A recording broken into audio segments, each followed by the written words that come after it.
All right, cool VMDR demo and very good insights from Daryl. It's now time for our live Q&A as part of VMDR Live. If you haven't already, please submit questions using the Submit a Question button on the right side of your interface. We already have 150 questions answered, submitted, and they keep coming in. So for the first question, let me take the easiest one for myself. Will the recording be available? Yes, it will certainly be available. It will be available on our website for download and streaming, and that'll be later on just after this. So we already have a few questions that came in during Philippe's opening remarks. So let me start with Philippe. Philippe, user B Mantis asked, will VMDR replace VM and all its associated module offerings? So the VMDR is not a combination of the existing module that we have.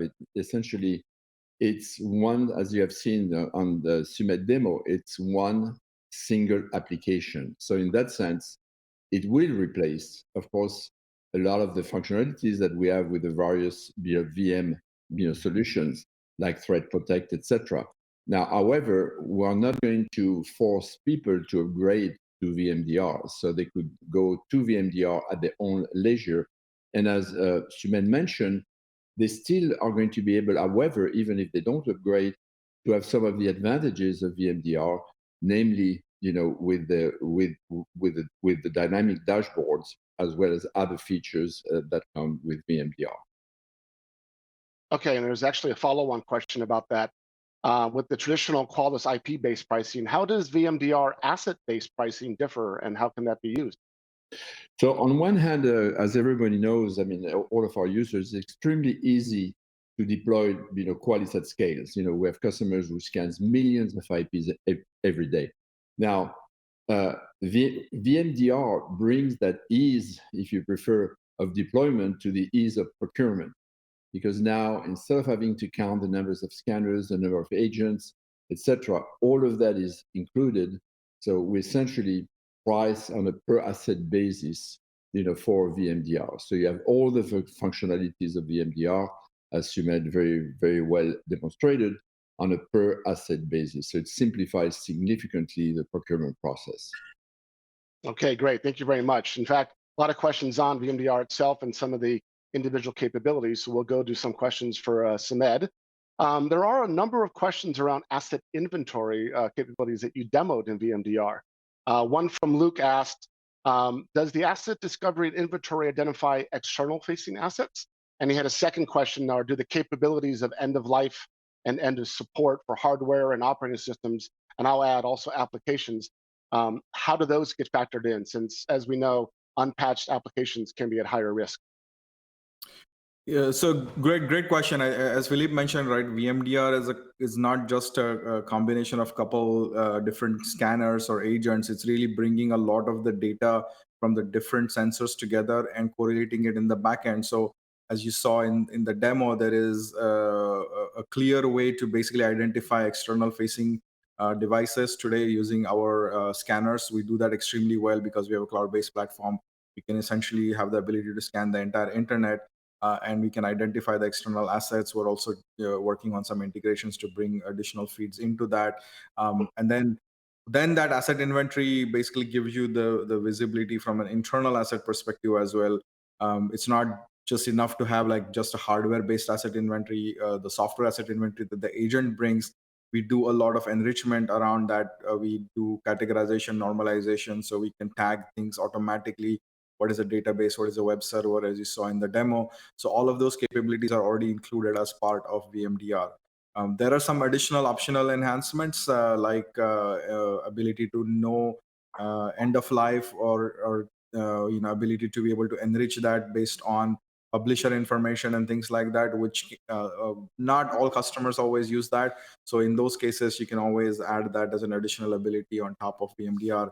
It's already bundled in and built in terms of the product itself, and it can be activated pretty easily.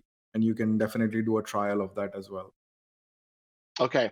And I think one of the most powerful things about VMDR and really the Qualys platform is how the VMDR prioritizations integrates patch detection and patch deployment capabilities into a single interface. And there's a lot of questions around patch management. So let me get to a couple of them.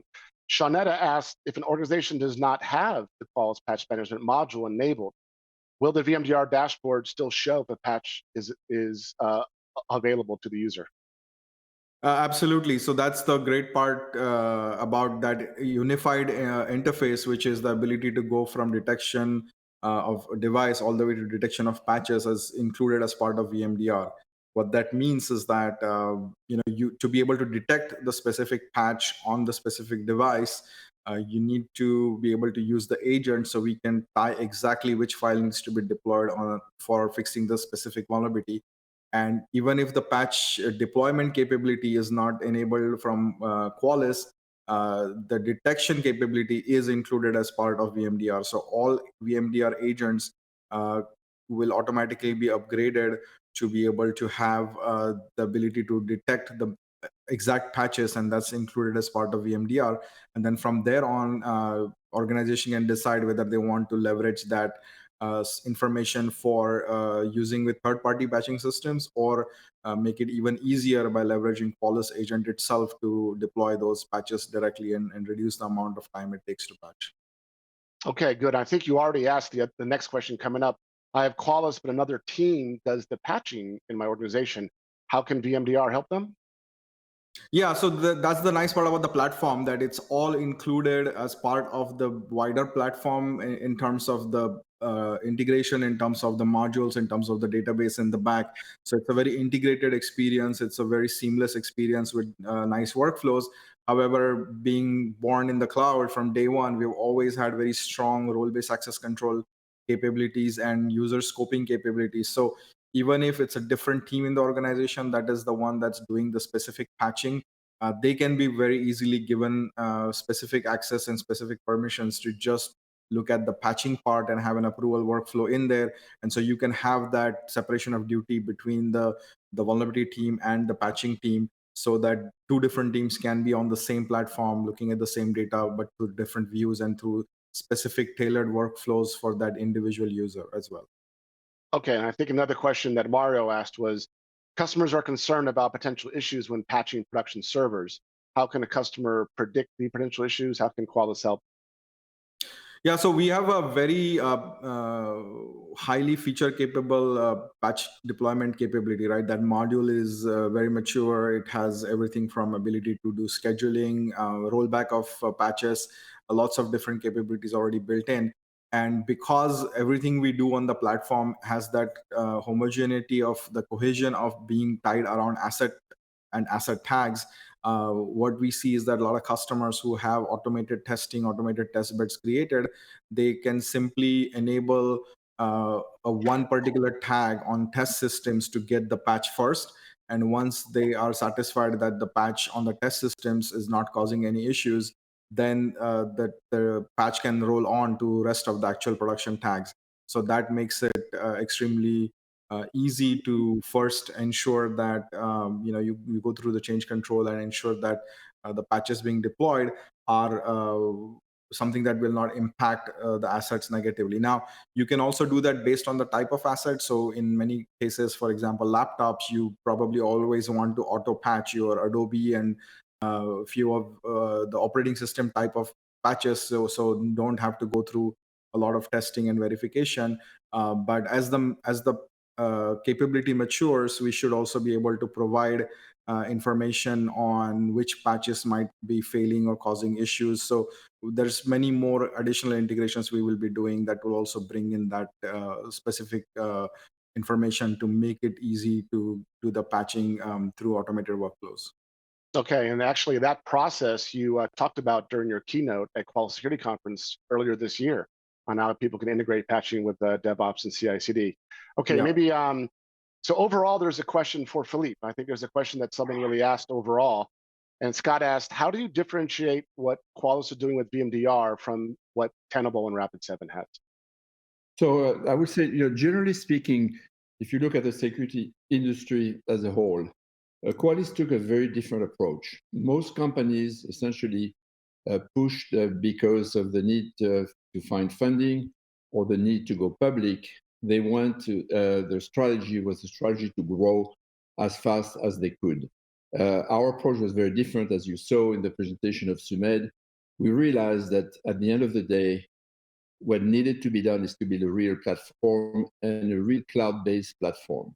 So, of course, when you build a platform, you cannot essentially accelerate as easily your growth than what some other companies have done, which is to acquire other companies. And then, of course, then you get the growth. But then you have to stitch all these different applications together, which is a huge challenge, especially when you think about the cloud, as far as the cloud architecture. So to answer the question more directly, what differentiates us specifically then from the Rapid7 and the Tenable and others is that they took the approach of essentially trying to move as fast as they could to get growth. And of course, today, instead of having the very coherent platform that Qualys has built over time, which was a huge undertaking, they have essentially application more or less stitches well or not so well together. And that's the fundamental difference.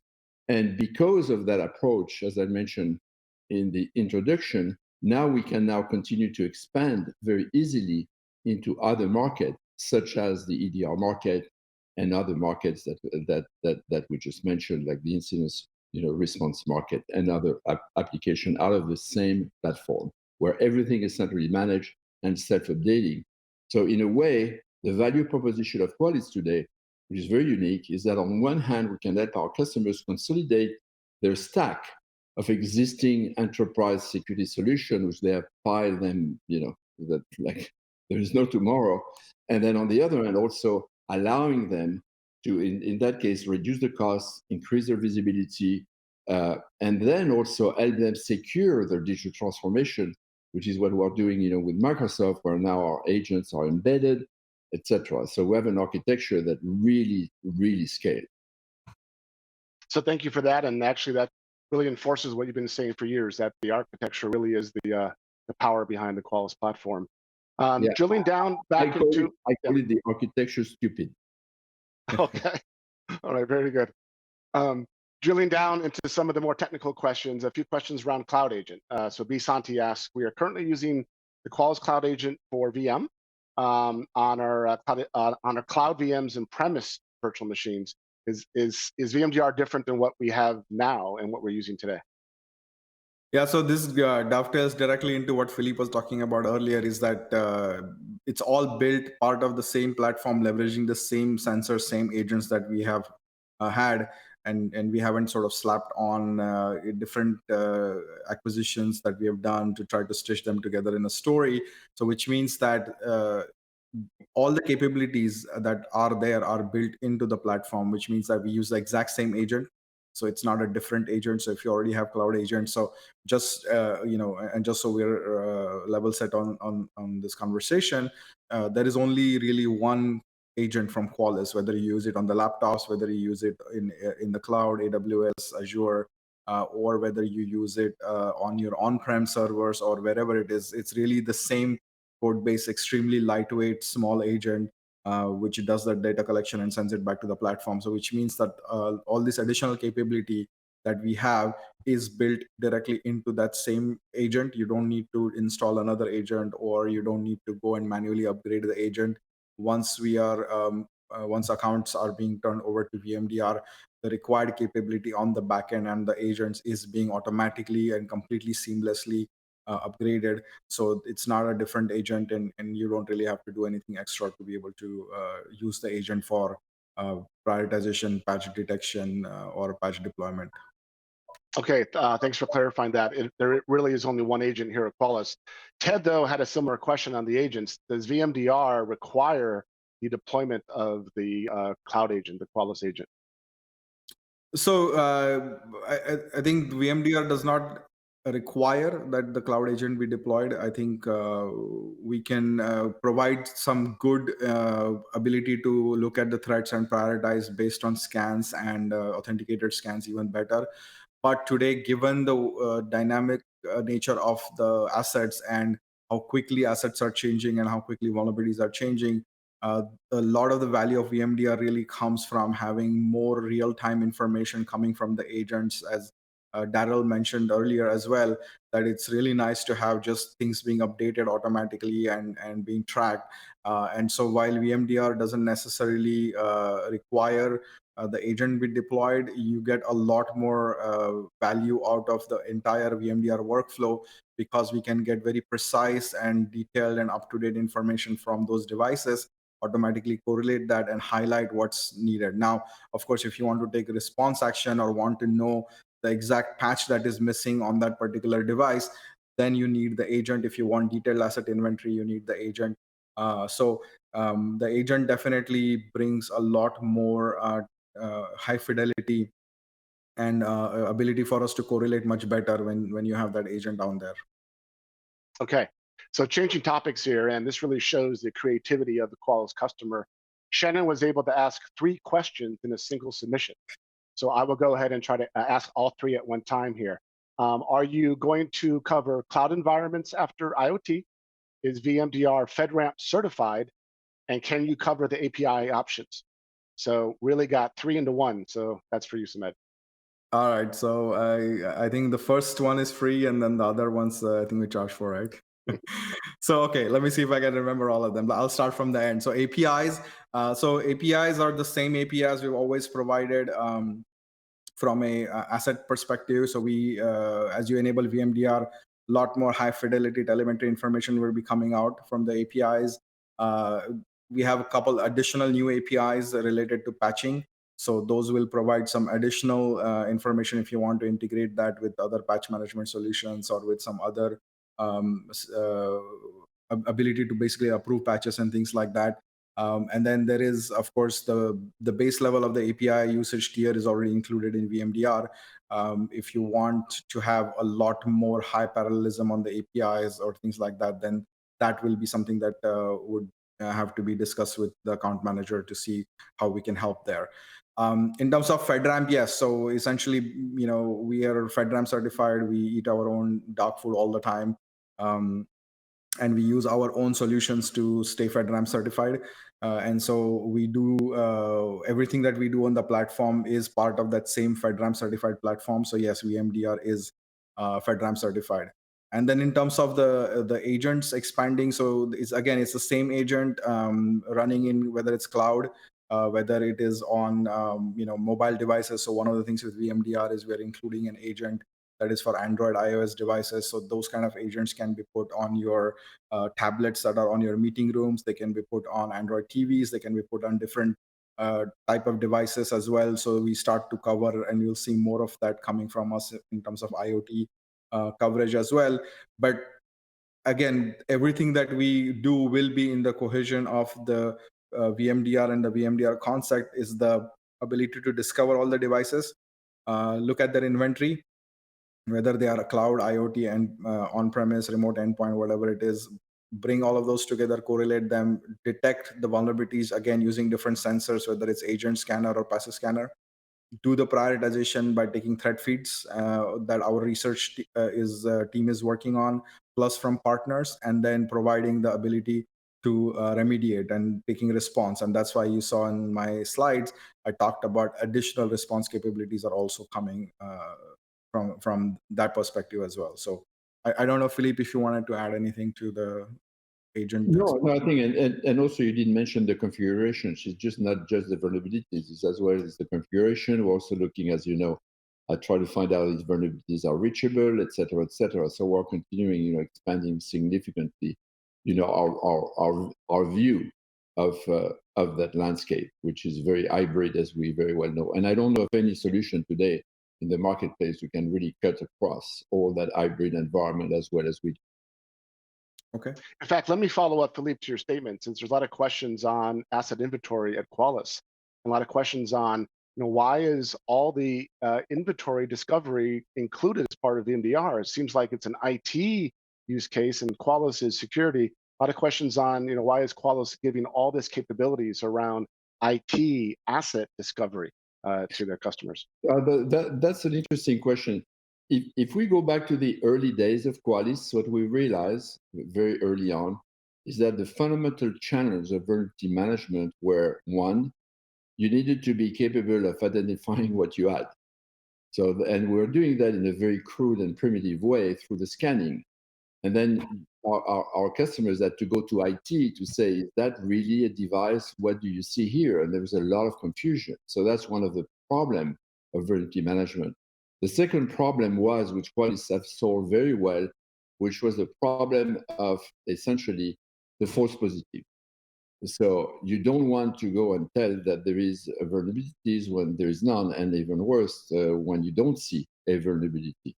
What is interesting is that, and that's what essentially, if you look at security, that has been always a problem of security, the false positive, the false negative. This is why that industry was so fragmented.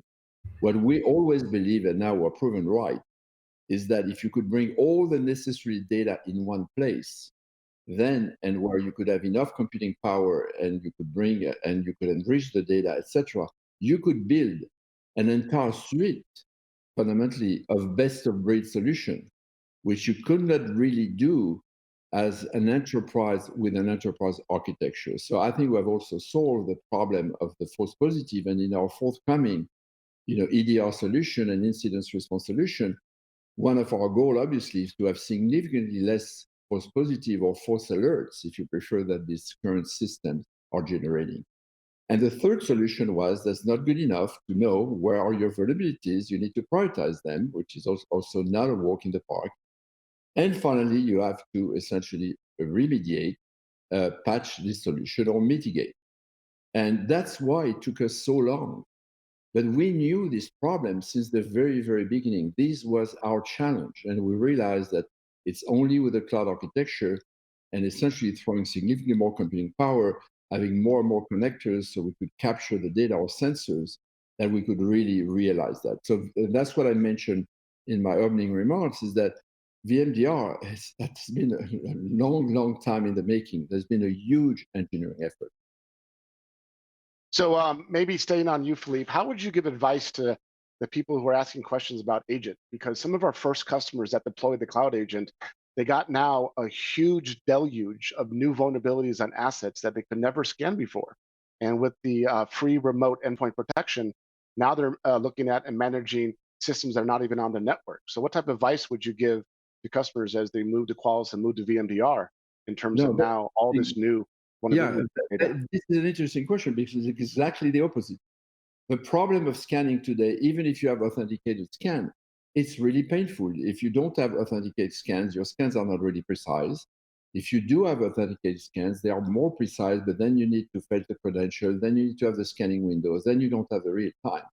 The beauty of VMDR, which is essentially the backend plus all these connectors, is that all of that information comes at you continuously, but is the platform does the work. So we absolutely manage the 3 trillion data point index on our Elasticsearch servers, as I mentioned earlier, 5 billion messages a day of our Kafka bus. So all these 140 engines are really working in the background to try to sift through that data. And as you have seen in the demonstration of Sumedh, making like essentially click, click, click. If you look, for example, at what we have done also with Microsoft, with Azure, today, if you want to have the view of your inventory or your assets on Azure, you have an embedded Qualys agent that does that for you. And then if you want to see the security and compliance postures of those assets, that same agent does that for you. And now if you want to remediate, you use the Microsoft playbooks, and now you remediate. In this environment, security has become essentially click, click, click. Nothing to install, nothing to update. The only thing you've got to do is bring your policy. And that's the power of the cloud platform that we have built. Yes, and in fact, we actually saw that very well in the demo that Sumedh did. I think we have maybe 2 last questions for time. Compliance checks. Sumedh, there's a question for you on when will we add, or do we have compliance checks in VMDR? Yes, I think we have to separate compliance and configuration assessment, right? So I think there is a huge value of looking at configurations and misconfigurations on devices as part of your overall vulnerability posture, and ensuring that it's just a device. If it's completely patched for software, it doesn't mean that it's secure. You can have bad misconfigurations that can lead to a compromise. So that's the reason why we have included the misconfiguration detection as part of VMDR. So you can check for configurations and see how they do against CIS benchmark, which is a well-known benchmark, and be able to remediate those.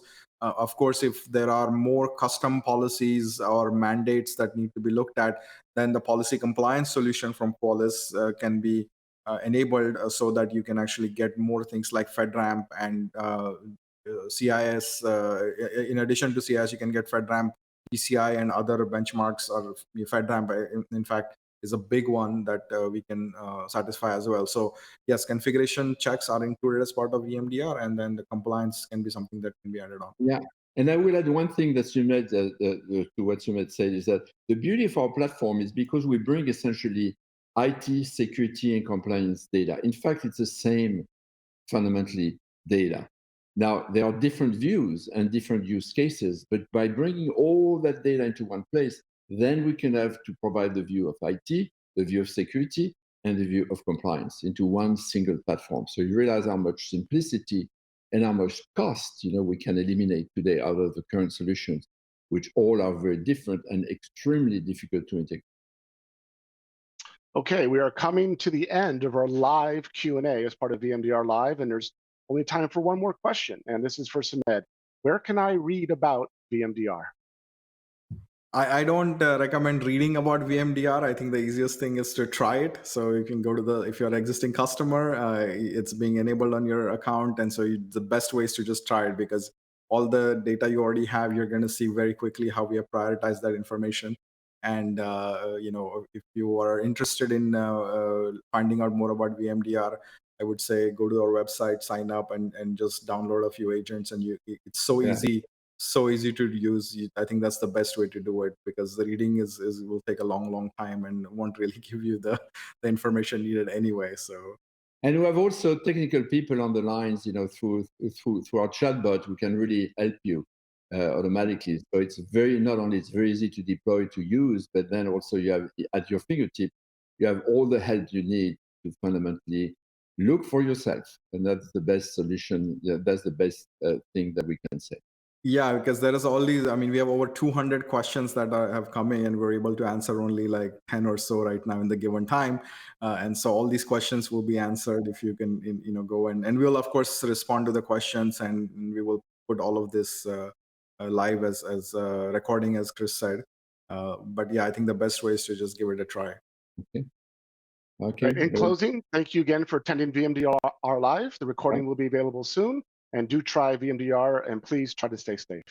Okay. Thank you very much. Thank you. Thank you very much. Thank you very much.